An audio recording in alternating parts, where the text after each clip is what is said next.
Hello all, welcome back to எழுதுகோள் பயணம். இந்த வீடியோவில் 46 டேஸில் பாலிட்டியை கம்ப்ளீட் பண்ணணுங்கிற இந்த சீரீஸில் நம்ம இன்றைக்கி டே 8ல் இருக்கோம். டே 8ல் நம்ம ஆல்ரெடி அரசாங்கங்களின் வகைகள்ங்கிற இந்த லெசனை ஃபுல் ரீட் த்ரூ பண்ணி இம்பார்ட்டன்ட் பாயிண்ட்ஸ் எல்லாம் மார்க் பண்ணியாச்சு. இன்றைக்கி இந்த வீடியோவில் நம்ம என்ன பார்க்க போகிறோம்னா, அரசாங்கங்களின் வகைகள்ங்கிற இந்த லெசனோட இம்பார்ட்டன்ட் பாயிண்ட்ஸையும் புக் பேக் 1 மார்க்ஸையும் பார்க்க போகிறோம். So let's get in to it.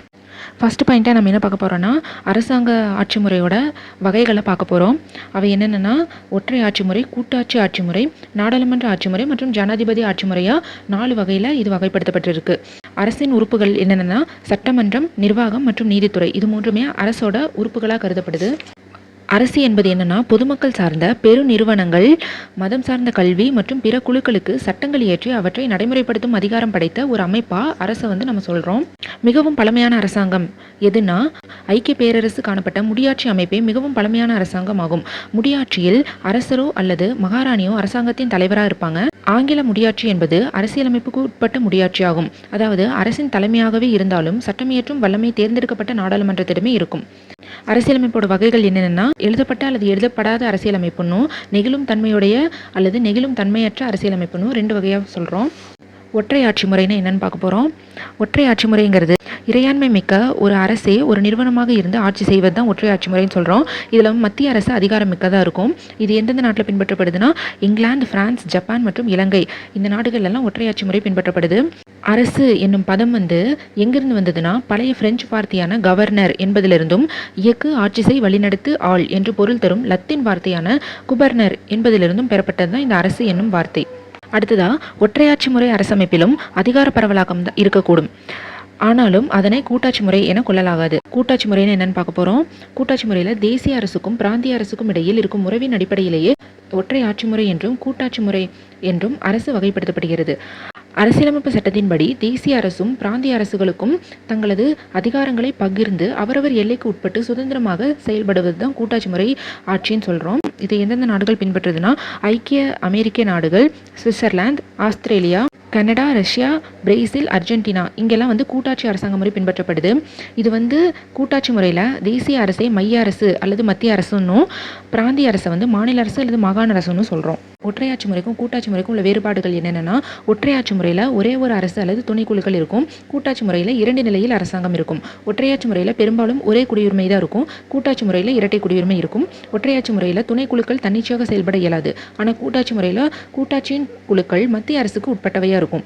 ஒற்றையாட்சி முறையில் அதிகார பகிர்வு இருக்காது. கூட்டாட்சி முறையில் அதிகார பகிர்வு காணப்படும். ஒற்றையாட்சி முறையில் மையப்படுத்தப்பட்ட அரசாங்கம் இருக்கும். கூட்டாட்சி முறையில் அதிகார பரவல் காணப்படும்.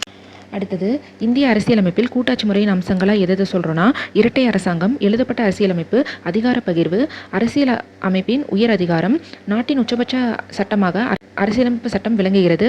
மத்திய மாநில அரசுகளால் இயற்றப்படும் சட்டங்கள் அதன் விதிகளுக்கு உட்பட்டு அமைதல் வேண்டும்.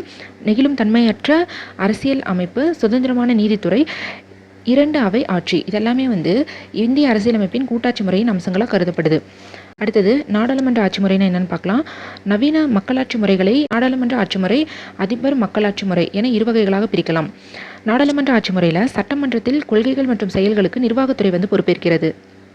நாடாளுமன்ற ஆட்சி முறை அமைச்சரவை அரசாங்கம் அல்லது பொறுப்பு அரசாங்கம் அல்லது வெஸ்ட்மினிஸ்டர் அரசாங்கம் மாதிரி என பல்வேறு பெயர்களால் அழைக்கப்படுகிறது. இது எங்கெங்கெல்லாம் பின்பற்றப்படுதுன்னா, பிரிட்டன், ஜப்பான், கனடா, இந்தியா, இங்கெல்லாம் நாடாளுமன்ற ஆட்சி முறை பின்பற்றப்படுது.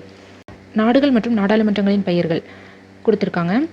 இஸ்ரேலில் நாடாளுமன்றத்தை என்னென்னு அழைக்கிறாங்கன்னா கெனெஸ்ட், ஜெர்மனியில் பந்தெஸ்டாக், டென்மார்க்கில் போக்டிங், நார்வேல ஸ்டார்டிங், அமெரிக்க ஐக்கிய நாடுகளில் காங்கிரஸ், ஜப்பானில் டயட், பிரிட்டனில் பார்லிமெண்ட், இந்த மாதிரி நாடாளுமன்றத்தின் பெயர்கள் அழைக்கப்படுது. அதிபர் மக்களாட்சி முறைன்னு என்னன்னு பார்க்கலாம். அதிபர் மக்களாட்சி முறை என்பது சட்டமன்றத்திற்கு பொறுப்பில்லாததாகவும், நாடாளுமன்றம் அற்றதாகவும், நிலைத்த நிர்வாகம் அற்றதாகவும், நிலைத்த நிர்வாக அமைப்பு உடையதாகவும் இருக்கும். அதிகார பகிர்வு கொள்கையின் அடிப்படையில் அமைக்கப்பட்ட இவ்வரசு முறை எங்கெங்கெல்லாம் பின்பற்றப்படுதுன்னா, அமெரிக்கா, பிரேசில், ரஷ்யா, இலங்கை, இங்கெல்லாம் அதிபர் மக்களாட்சி முறை பின்பற்றப்படுது. இங்கே அரசின் தலைவர் பேரளவிலான தலைவராக தான் இருப்பார். அதிபர் வாக்காளர் மாற்றத்தினால் 4 ஆண்டுகளுக்கு ஒரு முறை தேர்ந்தெடுக்கப்படுறாரு. அதிபர் ஆட்சியில் அமைச்சரவையை கிச்சன் கேபினட்னு சொல்கிறாங்க. அரசின் சட்டமன்ற, நிர்வாகத்துறை மற்றும் நீதித்துறை அதிகாரங்கள் மூன்றுமே தனித்தனியாக பிரிக்கப்பட்டு சுதந்திரமாக இயங்கும் அமைப்புகளாக இருக்குது. அடுத்ததாக, நாடாளுமன்ற மற்றும் அதிபர் மக்களாட்சிக்கு இடையேயான வேறுபாடுகள் என்னென்னு சொல்லியிருக்காங்க. அதிபர் மக்களாட்சி முறை, நாடாளுமன்ற ஆட்சி முறை. அதிபர் மக்களாட்சியில் குடியரசுத் தலைவர் மக்களால் நேரடியாக தேர்ந்தெடுக்கப்படுகிறார். அதே மாதிரி அதிபரே அதிகாரம் படைத்தவராக இருக்கிறாரு. அதிகார பிரிவினை வந்து இங்கே காணப்படுது. சுதந்திரமாக செயல்படும் பிரிவுகள் இருக்கு. மாகாணத்தின் தலைவர் வந்து அதிபராக இருக்காரு. அரசாங்கத்தின் தலைவரும் அதிபர் தான். தனிநபர் தலைமையில் வந்து ஆட்சி நடைபெறுது. மகாசபையின் செயல்களுக்கு அதிபர் வந்து பொறுப்பேற்க மாட்டார். அடுத்தது நாடாளுமன்ற ஆட்சி முறைனா என்னென்னா, பெரும்பான்மை பெற்ற கட்சியின் தலைவர் வந்து பிரதம மந்திரியாக இருப்பார். மத்திய சட்டமன்றம் அதிகாரம் படைத்ததாக இருக்கும். அதிகார பிரிவினை மையப்படுத்தப்படாமல் இருக்கும். தனித்தனியான சார்புடைய செயல்பாடுகளை கொண்ட பிரிவுகள் வந்து காணப்படும். அரசின் தலைவர் குடியரசுத் தலைவராகவும், அரசாங்கத்தின் தலைவர் பிரதம அமைச்சராகவும் இருப்பார். கூட்டு தலைமை காணப்படும். கூட்டு மற்றும் தனித்தனியான பொறுப்புகள் வந்து இங்கே இருக்கும். இந்திய மத்திய மாநில அரசுகளுக்கு இடையேயான உறவு வந்து எப்படி இருக்குன்னா, இந்திய அரசியலமைப்பில் குறிப்பிடப்பட்டுள்ள வழிமுறைகளுக்கு உட்பட்டு மத்திய மாநில அரசுகளுக்கிடையே அதிகாரங்களை பகிர்ந்து கொள்ளும் மாநிலங்களின் கூட்டமைப்பாக இருக்கு. மத்திய மாநில அரசுகளுக்கிடையே அதிகாரங்கள் பகிர்ந்து கொள்ளப்பட்டாலும் அனைத்து விவகாரங்களையும் முடிவெடுப்பது யாருன்னா மத்திய அரசு தான். மத்திய மாநில அரசுகளுக்கிடையான உறவுங்கிறது வந்து சட்டமன்ற உறவு, நிர்வாக உறவு, நிதி உறவுன்னு 3 வகையாக பிரிக்கிறாங்க. சட்டமன்ற உறவுங்கிறது பிரிவு 245 முதல் 255 வரை இருக்கு. நிர்வாக உறவுங்கிறது பிரிவு 256 முதல் 263 வரை இருக்கு. நிதி உறவுங்கிறது பிரிவு 268 முதல் 294 வரை இருக்கு. இதை வந்து 3 பட்டியலாக பிரிக்கிறாங்க. ஒன்று மத்திய பட்டியல், மாநில பட்டியல், பொதுப்பட்டியல். சில குறிப்பிட்ட துறைகளுக்கு வந்து சட்டமியற்றும் அதிகாரம் மத்திய அரசாங்கத்திடம் இருக்கும். இதை வந்து மத்திய பட்டியல்னு சொல்கிறோம்.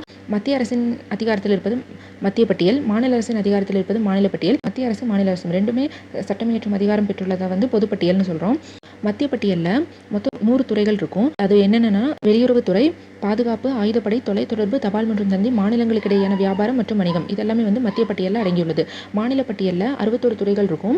மாநிலத்தோட பொது ஒழுங்கு, காவல்துறை, நீதித்துறை, நிர்வாகம், சிறைத்துறை, உள்ளாட்சி அமைப்புகள், விவசாயம் இதெல்லாமே வந்து மாநில பட்டியலில் இருக்கும். பொதுப்பட்டியலில் 52 துறைகள் இருக்குது. அதில் குற்றவியல் மற்றும் சிவில் நடைமுறைகள், திருமணம் மற்றும் விவாகரத்து, பொருளாதாரம் மற்றும் சிறப்பு திட்டமிடல், செய்தித்தாள், புத்தகங்கள், அச்சகங்கள், மக்கள் தொகை கட்டுப்பாடு இதெல்லாமே வந்து பொதுப்பட்டியலில் இடம்பெற்றிருக்கு. மொத்த தேசிய மகிழ்ச்சினா என்னன்னு பார்க்க போகிறோம். மொத்த தேசிய மகிழ்ச்சியை கிராஸ் நேஷனல் ஹாப்பினஸ்ன்னு சொல்கிறாங்க.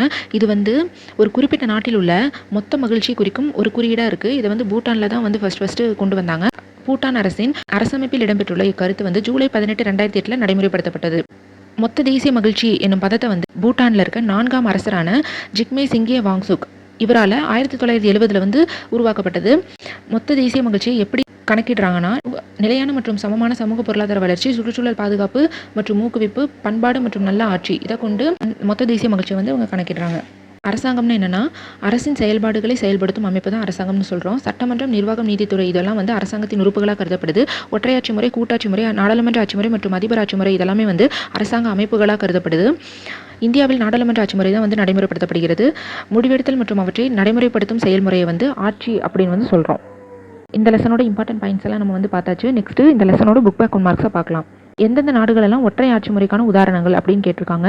இங்கிலாந்து, இலங்கை, பிரான்ஸ் மற்றும் ஜப்பான் ஆகியவை ஒற்றை ஆட்சி முறைக்கான உதாரணங்களாகும். பாராளுமன்ற ஆட்சி முறை என்ன என்றும் அழைக்கப்படுகிறது. பாராளுமன்ற ஆட்சி முறை வந்து பொறுப்பாட்சி, அமைச்சரவை ஆட்சி, வெஸ்ட்மினிஸ்டர் ஆட்சி என்றும் அழைக்கப்படுகிறது. பாராளுமன்ற ஆட்சி முறையில் பெரும்பான்மை பெற்ற கட்சியின் தலைவர் யார்? பிரதம அமைச்சர், பிஎம்னு சொல்லுவோம். அடுத்தது கோடிட்டிடங்களை நிரப்புக. நாடுகள் மற்றும் நாடாளுமன்றத்தின் பெயர்களை வந்து கேட்டிருக்காங்க. அமெரிக்க ஐக்கிய நாடுகளில் இருக்க நாடாளுமன்றத்தின் பெயர் காங்கிரஸ். நார்வேல இருக்க நாடாளுமன்றத்தின் பெயர் ஸ்டார்டிங். ஃபோக்டிங்னு அழைக்கப்படுற நாடாளுமன்றம் எங்கே இருக்குன்னா டென்மார்க். இந்த லெசனையும் நம்ம கம்ப்ளீட் பண்ணியாச்சு. நெக்ஸ்ட்டாக நம்ம பார்க்க போகிற லெசன் வந்து இந்திய அரசமைப்பு சட்டம்ங்கிற இந்த லெசனை தான் நம்ம பார்க்க போகிறோம். இந்த லெசன் வந்து 6th ஸ்டாண்டர்டில் வந்து இருக்குது. இந்த லெசனில் நெக்ஸ்ட் வீடியோவில் Day 9 நான் உங்களை மீட் பண்ணுறேன். 46 டேஸில் பாலிட்டியை கம்ப்ளீட் பண்ணணுங்கிற இந்த சீரீஸை கண்டினியூஸாக வாட்ச் பண்ணுங்கள். நோட்ஸ் எடுத்துக்கோங்க. உங்களுக்கு ஏதாவது டவுட்ஸ் இருந்தாலோ ஒப்பீனியன் இருந்தாலோ கமெண்ட்டில் லீவ் பண்ணுங்கள். Day 9 உங்களை நான் மீட் பண்ணுறேன். Until then, stay tuned. Thank you for watching.